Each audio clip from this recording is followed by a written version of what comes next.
The other day in Germany, at a football match by a club called Kaiserslautern, I think that's how you pronounce it, colloquially known as the Red Devils. They had a kind of a halftime performance in which they had two banners written in Latin unfolded. They formed a circle with a pentagram, and then they raised a figure of the devil at a football match in Germany. Can you imagine the amount of preparation, money, printing, organization, rehearsal, etc., into this performance? Now, I know some people have kind of poo-pooed it down. Oh, it's just a show. It's why are people taking it so seriously? Blah blah blah. But if you would think about it, had they, for example, organized a rosary or a decade of a rosary, or said the rosary in Latin, or anything religious, oh, there'd be uproar, around this. Why are they getting into religion? Blah blah blah blah. Can you imagine? It's just fascinating, like somebody looking at this to see where our society has arrived to, in the sense that they meticulously wrote out a demonic curse, which I'm not going to repeat here. I'm not even going to show you photos. If you want to go and look it up, you can look it up. But it was, all done out in Latin. A very, very, very long banner done out in Latin twice, because they had two sentences. They unfurled one, and then they unfurled another. A demonic invocation, invoking Satan, the pentagram, and the picture of Satan coming up. In a country that is tripping over itself to lose Catholics and Protestants, I believe. The dechristianization of Germany is going head on. We have this whole synodal vague, which is really as Cardinal Pell says, a toxic nightmare, or as Cardinal Muller says, the hostile takeover of the Catholic Church. When we have top cardinals criticizing a process, well, Catholic laity should listen to what's happened. But I suppose I want to kind of say something in this respect, because I know other Catholic bloggers are going to say it, and maybe I'm preaching to the converted here when I say this, but words have meaning. Words have meaning. In making this type of invocation has a meaning. It's not just play acting.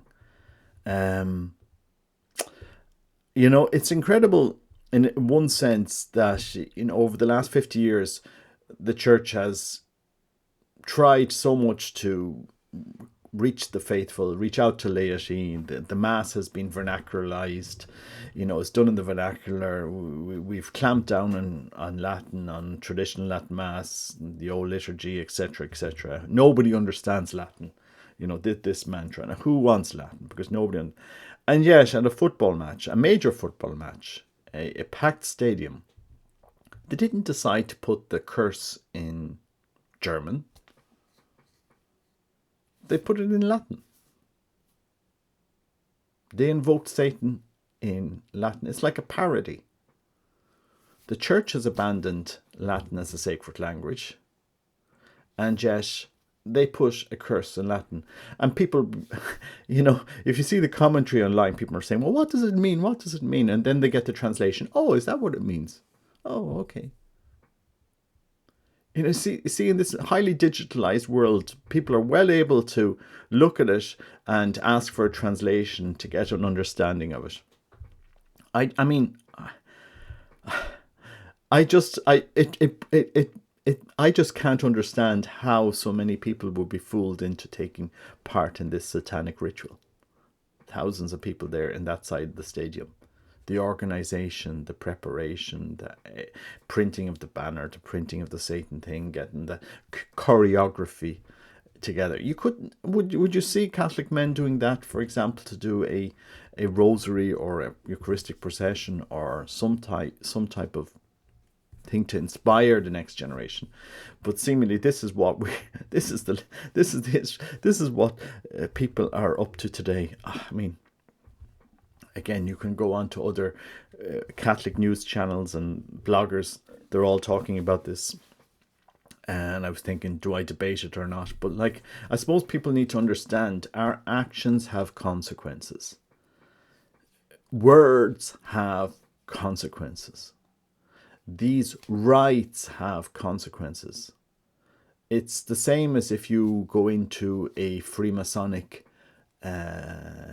fraternity and they bring you through the rite as you go up the way. You know, what you know, let's get naked or put a blindfold on you and we'll bring you around here. Like, guys, think about it. This is what they do. I'm not kidding you. Anytime a secret society tells you that you need to take off your clothes and put on a blindfold, be very careful. It's amazing. If the Catholic Church had such a right, oh God, what are these doing? You know, exactly.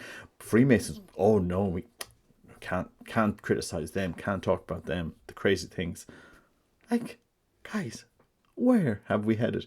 And yet, when if the Catholic Church puts on or if a priest was to celebrate a traditional Latin Mass, its own church, the Catholic Church itself, the hierarchy would probably say, oh no, we can't be doing that. Traditionis Custodes, can't have a traditional Latin Mass. And yet, when a football stadium puts on a show and puts out a curse in Latin, where are is there much voices in Catholic Germany objecting to this? Because they probably just think it's a comedy. Yeah, they're invoking Satan. Oh well, sure, look. Yeah, boys will be boys in a football match. You know, we bring condemnation and damnation on ourselves by turning away from God and by literally making idols of the counterfeit Christ. You know, the counterfeit God, which is Satan. But anyway,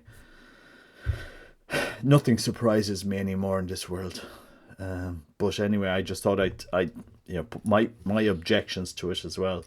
You know, because people need to be aware when you get involved with these stunts, this isn't comedy. You know, evil is real.